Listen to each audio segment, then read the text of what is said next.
Well, here we are, made it to New York, and the reason we made it here is because of the guy in that house right there. I'm up here to celebrate my dad's 90th birthday. And I got the truck and the trailer taking up all of his driveway, but he doesn't mind. It was, I can't even remember how many miles, but it took me 25 hours to get up here.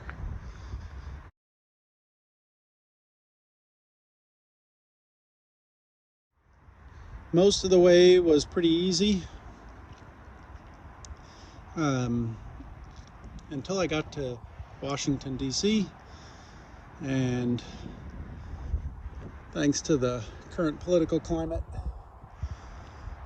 I had to navigate on all back roads around DC, pulling that 22-foot long trailer. And it took quite a few hours. That probably took me about 3 hours to get around DC. I'd hit it around 3 o'clock in the afternoon. That put me into New Jersey right around sunset.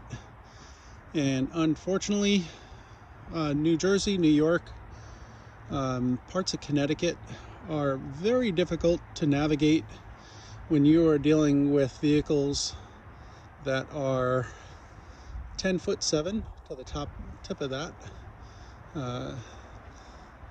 That was actually 10'5" sitting on the trailer.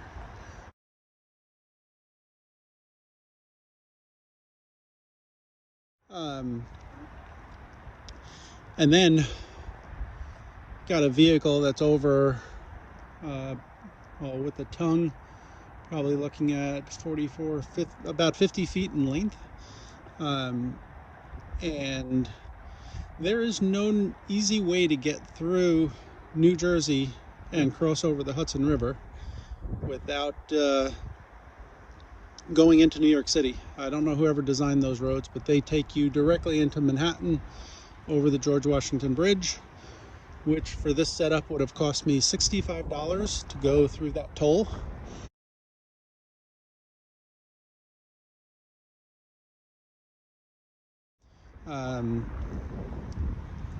So I tried to divert that and bring me up north to 287. 287 is one of the really interesting routes in the US. It runs both east and west and north and south, and is a complete circle.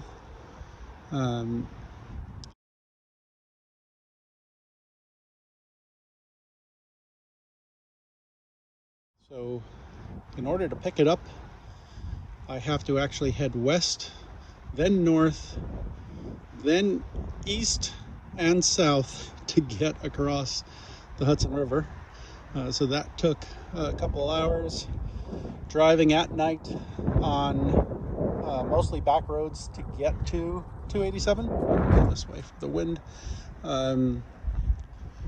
Once I got across the Hudson River, I was in familiar territory and just got myself onto 684, and from there it was easy drive to here.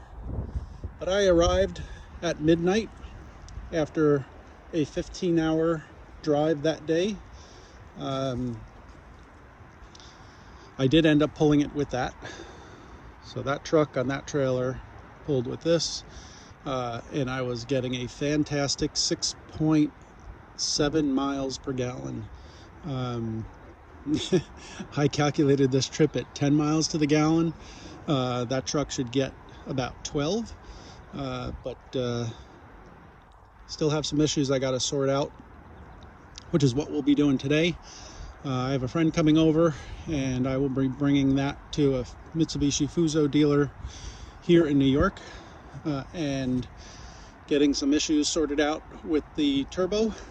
It's actually got a new turbo in there, so I think it's just some issues with the install that we can get sorted out, and then get her back on the road.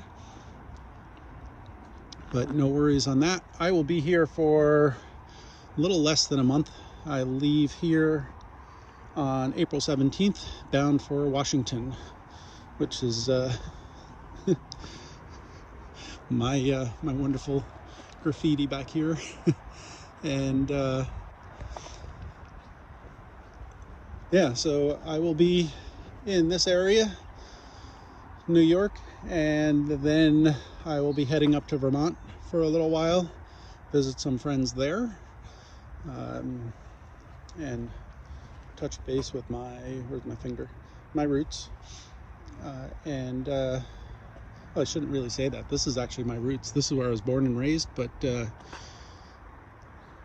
I feel more at home in Vermont and Washington than I do right here. There is where you're born, and then there is where you feel at home. And yeah, home for me is Washington State and Vermont. Opposite ends of the country, but very similar experiences with the mountains and so forth.